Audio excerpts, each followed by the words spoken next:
হযরতে গামিদিয়া নামী একজন নারী পরপুরুষের সঙ্গে তার জেনা হয়েছিল, যার জন্য পেটের মধ্যে বাচ্চা এসে গেছে। বুখারী মুসলিমের দুইটা কিতাবের মধ্যে সবিস্তারে বর্ণনা আছে। গামিদিয়া ওই পেটের বাচ্চাটা নিয়ে রাসূলের কাছে আসলেন। আসার পর বললেন, তাহগিরনি ইয়া রাসূলুল্লাহ, আমাকে আপনি পবিত্র করেন। যখন মহিলার কণ্ঠ শুনলেন, ডান দিকে সে মহিলা অবস্থান করছে, বাম দিকে চেহারা ফিরালেন। আবার বাম দিকে যখন মহিলা আসলেন, বললেন আমাকে পবিত্র করেন। আবার তিনি বাম দিকে ফিরে ডান দিকে ফিরালেন। এভাবে তিনবার যখন হয়ে গেল, আল্লাহ নবী জানতে চেয়েছেন কোন অপরাধের কারণে তোমাকে পবিত্র করতে হবে। তখন মহিলা স্বীকার করলেন, আমার পেটের মধ্যে বাচ্চা, আমি অন্য পুরুষের সঙ্গে আমার জেনা হয়ে গেছে। ময়দানে মহাশরে আল্লাহ রাব্বুল আলামিন যদি আমাকে জেনাকারীর কাতারে আমাকে দাঁড় করান, সেদিন যদি আমাকে অপরাধী সাব্যস্ত করে, জাহান্নামী সাব্যস্ত করেন, আমার বাঁচার কোনো গত্যন্তর নাই। যার জন্য আমি আপনার কাছে এসেছি, আমার প্রতি যে হজ জারি হবে, আপনি আমাকে পবিত্র করে নেন।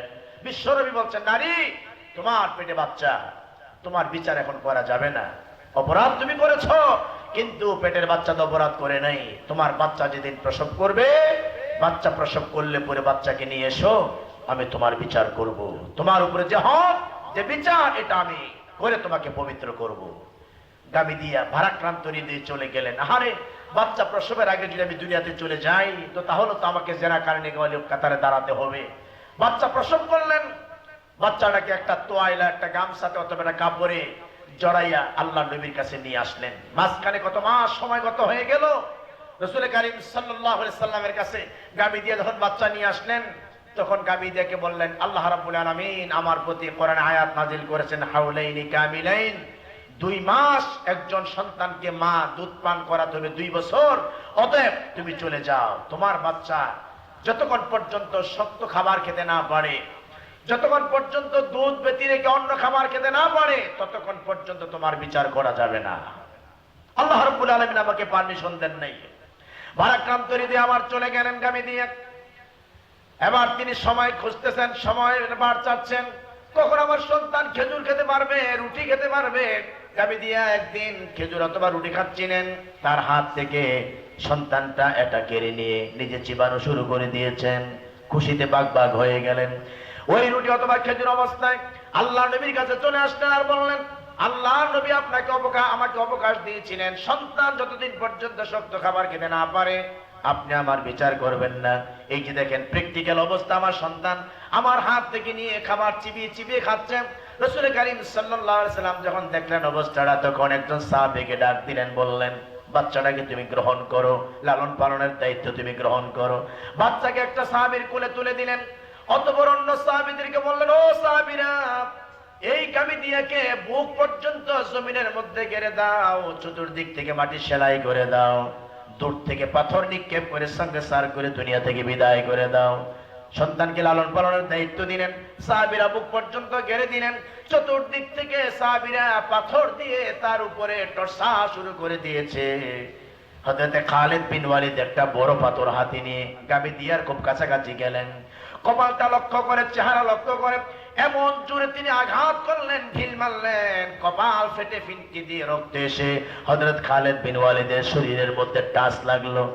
একজন জেনাকারী ওয়ালির রক্ত হযরত গামিদিয়ার রক্ত ওই খালিদ বিন ওয়ালিদের শরীরের মধ্যে পড়ছে বলে তিনি গালমন্দ তাচ্ছিল্যপূর্ণ ভাষা ব্যবহার করলেন। রাসূল কারীম সাল্লাল্লাহু আলাইহি সাল্লাম পাশে থেকে শুনলেন, সাবধান করে দিলেন, খালিদ বিন ওয়ালিদ আর একটা ভাষা ব্যবহার করবে না, তাচ্ছিল্যপূর্ণ ভাবে একটা কথা গামিদিয়াকে বলবে না, একটা গালমন্দ তুমি করবে না। তার কারণ গামিদিয়া এমন ভাবে আল্লাহকে ভয় করে, পরকালকে ভয় করে এমন ভাবে তওবা করেছে, আমার কাছে বিচারের আদালতে এসেছে, আমি যেন তাকে বিচার করে পবিত্র করে দেই।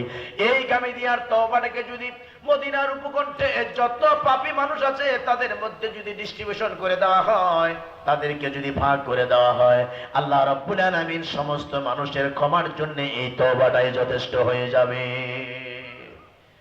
গামিদিয়া তাকে কেউ পাঠায় নাই।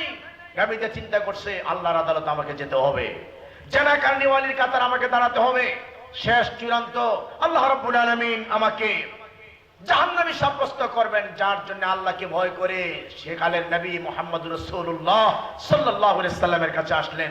আয়েশা বললেন, রাসূল আপনি আমাকে পবিত্র করুন, আমার আপনার জীবনের এত পাপ পঙ্কিলতা, এত গুনাহ খাতা, এত রিজার্ভ হয়ে আছে যেগুলি আমি আপনি এখনো বলি নাই। রাতের বেলায় স্ত্রীরা ঘুমিয়ে আছে, সন্তানাদি ঘুমিয়ে আছে, রাত 4টা 3:30 যখন বাজে, একটু ওযু করে 2 রাকাত সালাত পড়ে মুসল্লা একটু বসেন, বসে দেখেন নিজের জীবনের পাপগুলি, অপরাধগুলিকে একটু টান দেন। আপনার কত পাপের কথা আপনি একটাও বলেন নাই, সব আপনার স্মৃতির মানসপটে আছে। আপনি দেখেন সবগুলি যখন আপনাকে পীড়া দিবে, একাকী একমাত্র আপনি আর আপনার রব আর সাজিমের সঙ্গে আপনার কানেকশন। অন্ধকার রাত 2 রাকাত নামাজ পড়ে মুসল্লায় বসে চোখের পানিগুলি ঝর্ণার মতো আপনার পড়বে। হারে এত গুনাহ মানুষ করতে পারে, এত অপরাধ করতে পারে, এই অপরাধের পরে আল্লাহকে আমাকে গ্রহণ করবেন, আল্লাহকে আমাকে বান্দার খাতায় রাখবেন। আপনার চোখের পানিগুলি ছেড়ে দেন, আল্লাহ তওবা কবুল করবেন, মঞ্জুর করবেন। আল্লাহ রাব্বুল আলামিন আপনাকে এই চোখের পানিগুলি কবুল করে এই চোখের এক ফোঁটা পানি যদি আপনি বের করে দিতে পারেন, জাহান্নামের আগুন নিভাবিত করার জন্য মুমিন বান্দার এক ফোঁটা চোখের পানি যথেষ্ট হয়ে যাবে। বিশ্বনবী বলেন, গোয়ালেরা দুধ দহন করে, দুধ দহন করলে পরে মানুষেরা এটা যখন বালতিতে নেয়, কোন পাত্রের মধ্যে নেয়, এই দুধটা আবার যেমন পাল্টা বাটনের ভিতরে, দুধের ওলানের ভিতরে ঢুকানো যায় না। এটা যেমন অসম্ভব হয়ে যায়, দুনিয়ায় কোনো মেশিনও হয় নাই, কিয়ামত পর্যন্ত কোনো মেশিন দিয়ে বাটনের ভিতরে দুধ আবার প্রবেশ করানো যাবে না। আল্লাহর নবী বলছেন, কোন মানুষ যদি আল্লাহর ভয়ে তওবা করে, আল্লাহর ভয়ে পরকালের ভয়ে তওবা করে যদি 2 চোখ দিয়ে পানি নিঃসরিত করতে পারে, পানি যদি ফেলে দিতে পারে, দুধের বাটনে দুধ দহন করা বা দুধের বাটনে দুধ প্রবেশ করানো যেমন অসম্ভব, যারা কাঁধে 2 চোখ দিয়ে পানি বের করে দেয় ওই মানুষগুলিও জাহান্নামে যাবে না, এমনি করে অসম্ভব। তুবু ইলাল্লাহ, ও দুনিয়ার মানুষেরা তোমরা আমি আল্লাহর কাছে তওবা করো। আত-তাইবুন আল-আবিদুন, আল্লাহ রাব্বুল আলামিন বলছেন দ্বিতীয় গুণ হচ্ছে বান্দা যেন ইবাদত করে, বান্দা যেন একমাত্র আল্লাহর গোলামি করে। আল্লাহর গোলামি ছাড়া অন্য কারো গোলামি চলে না, আল্লাহর সেজদা ছাড়া অন্য কারো সেজদা করা যায় না। আল্লাহ রাব্বুল আলামিনের সামনে বান্দা যেভাবে রুকু করে, এভাবে কোনো পিশাবকে কদম মুচি করা যায় না, আব্বা আম্মাকে কদম মুচি করা যায় না, কোন ভদ্রলোককে কদম মুচি করা যায় না। তার কারণ ইয়া আইয়ুহাল্লাযীনা আমানু রুকউ ওয়াসজুদু ওয়া'বুদু রাব্বাকুম, সূরাতুল হজের ভিতরে আল্লাহ রাব্বুল আলামিন বলেন, বান্দা একমাত্র আমার সামনে রুকু করবি, আমার সামনে সিজদা করবি, রুকুকারীর সঙ্গে রুকু কর, সিজদাকারীর সঙ্গে সিজদা কর। এই সিজদা এবং রুকু আমার জন্য। ওয়া'বুদু রাব্বাকুম, একমাত্র আমি রবের জন্য তোর ইবাদতগুলি ন্যস্ত করে দিবি। মনে রাখবেন, ইবাদত একমাত্র আল্লাহর জন্য, ইবাদত অন্য কারোর জন্য হয় না। ওয়ামা উমিরু ইল্লা লিয়াবুদুল্লাহা মুখলিসিনা লাহুদ্দিন, তোমার প্রভুর নির্দেশ হচ্ছে একমাত্র ইখলাসের সঙ্গে, খুলুসিয়তের সঙ্গে একমাত্র ইবাদত করতে হবে। কার? একমাত্র আল্লাহর। মানুষ অনেক সময় চাকচিক্য মাজার দেখলে পড়ে মাথাটা ঠেকায়া দেয়, আছে কি আছে না বলেন? ভালো না ভাই, এই ললাট এই কপাল একমাত্র আল্লাহর জন্য। ওয়াসজুদু ওয়া'বুদু রাব্বাকুম, এই সিজদা এবং রুকু এবং ইবাদত একমাত্র আল্লাহর জন্য। লা তাসজুদু লিশ-শামসি ওয়ালা লিল-কমার ওয়াসজুদু লিল্লাহিল্লাযী খালাকাহুন্না ইন কুনতুম ইয়্যাহু তা'বুদুন। আল্লাহ পাক বলছেন, চন্দ্রকে সূর্য সিজদা করো না, সূর্যকে সিজদা করো না। আমাদের পাশে অন্যান্য যে সকল ধর্মাবলম্বীরা আছে, হিন্দু সম্প্রদায়ের লোকেরা যখন নদীতে গোসল করে, পুকুরে গোসল করে, হাতের মধ্যে পানি নিয়ে সূর্য বরাবর এভাবে প্রণাম দেয়, এভাবে করে সিজদা লুটায় দেয়, হাতটা কাছে এনে একটু পানি হাতে নিয়ে মাথাটা নত করে দেয়। সকালবেলা ঘুম থেকে ওঠে, বাড়ির কোনায়, ঘরের কোনায় তুলসী গাছ লাগায় রাখছে, তুলসী গাছের কাছে যে মাথাটা ঠেকায় দেয়। মুসলমান, আমরা আত্মসমর্পণকারী একমাত্র আল্লাহর জন্য। আমাদের এই সিজদা, আমাদের এই সিজদার নমুনা, আমাদের ইবাদত একমাত্র কেবলমাত্র শুধুমাত্র কার জন্য?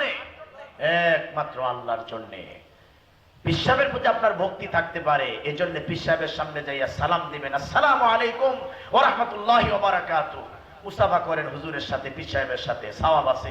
রাসূল বলেছেন, কোন বান্দা যখন বান্দার সঙ্গে সালাম বিনিময় করে, অতঃপর করমর্দন করে একজন আরেকজনের সঙ্গে হাত মিলাইয়া প্রমাণ করে যে আপনার সঙ্গে আমার কোনো হিংসা নাই, আপনার সঙ্গে আমার কোনো বিদ্বেষ নাই, আপনি আমার মুসলিম ভাই।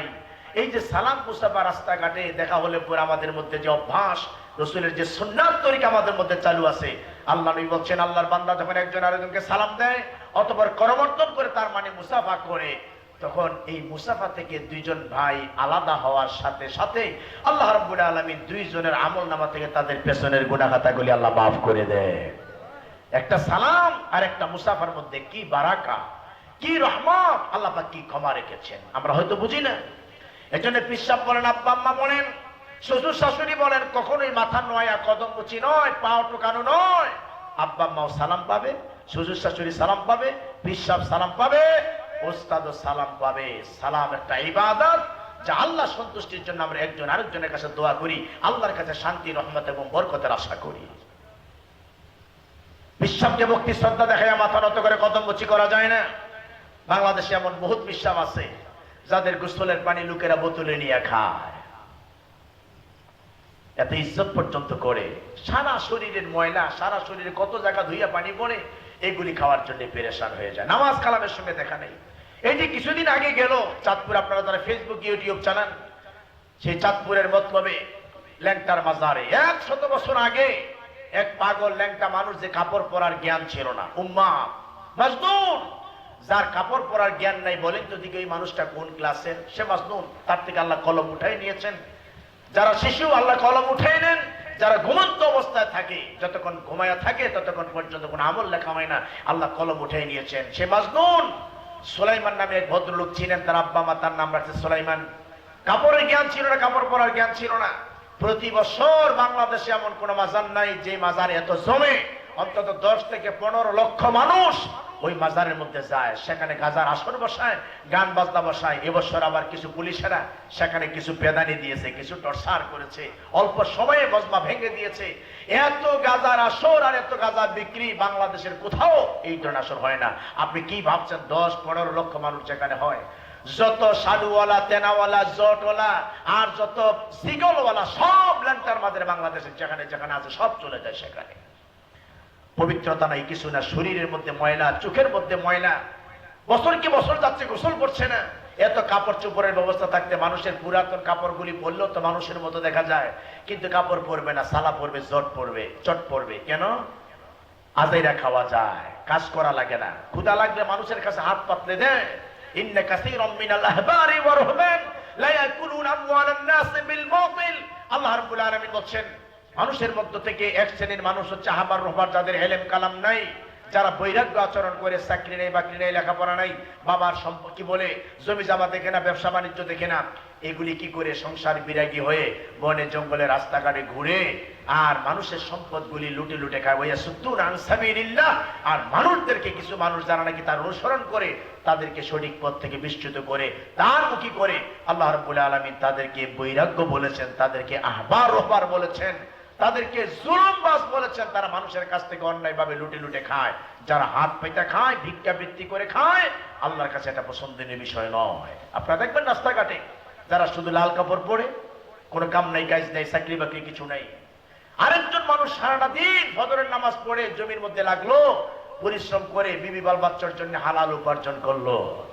এই মানুষটা আর ওই মানুষটা কখনো সমান হতে পারে না। আমরা তাদের সঙ্গে কোনো সম্পর্ক রাখছি না। এই জন্য বলছি, কোন পীর সাহেবের দরবার, কোন মাজার, সেখানে রাস্তা দিয়ে গেলে পরে ওই মাজারওয়ালা যিনি শুয়ে আছেন তার কোনো ক্ষমতা নাই, তিনি একদম পাওয়ারলেস। কেউ যদি মনে করে কবরবাসী মানুষের উপকার করতে পারে, সে এখনো কবরবাসী সম্পর্কে জানে না। আল্লাহ রাব্বুল আলামিন বলছেন, ওয়ামা আনতা মুসমি'আন মান ফিল কুবুর। কবরে যে শুয়ে থাকে তাকে আপনি কিচ্ছু শোনাতে পারবেন না। নবীর ক্ষমতা নাই কবরে যে শুয়ে আছে তাকে কিছু শোনানোর জন্য। ওয়া মিন ওয়ারাইহিম বারযাখুন ইলা ইয়াউমি ইউবাসুন। আল্লাহ রাব্বুল আলামিন বলেন, যতদিন কিয়ামতের মাঠ সংগঠিত না হবে ততদিন পর্যন্ত কবরের মানুষ দুনিয়ার কোনো কর্তৃত্ব নেতৃত্ব করতে পারে না, কারোর জন্য দোয়া করতে পারে না, কারো খোঁজ খবর নিতে পারে না। বাবা চলে গেছে, সন্তানের খোঁজ খবর নেওয়ার কোনো সুযোগ নাই। দাদা চলে গেছে, নাতিনাত করে খোঁজ খবর নেওয়ার সুযোগ নাই। কারণ তার মৃত্যুর পরে পরকাল এবং দুনিয়া, এর মধ্যে আল্লাহ রাব্বুল আলামিন একটা ব্যারিকেড সৃষ্টি করে দিয়েছেন। নবী বলেন, রাসূল বলেন, সাহাবী বলেন, ওলি বলেন, পীর বলেন, বুজুর্গ বলেন, আব্দুল কাদের জিলানী বলেন, খান জাহান আলী বলেন, শাহজালাল, শাহপুরান, যাকে বলেন না কেন, আমি তো সবচেয়ে বড় মানুষের কথা বলছি, নবী রাসূলদের কথা বলছি, যাদের কবরের পাশে দাঁড়িয়ে সারা জীবন চিল্লাচিল্লি করে বিন্দু মাত্র তাদের কবরের মানুষকে আপনি কিচ্ছু শোনাতে পারবেন না। কবরের মানুষেরা হচ্ছে অসহায়, তারা আপনার উপকার করতে পারবে না। কিন্তু আমরা যারা জীবিত মানুষ, আমরা যদি কোনো কবরের পাশ দিয়ে যাই, তাদের জন্য দোয়া করি, আমরা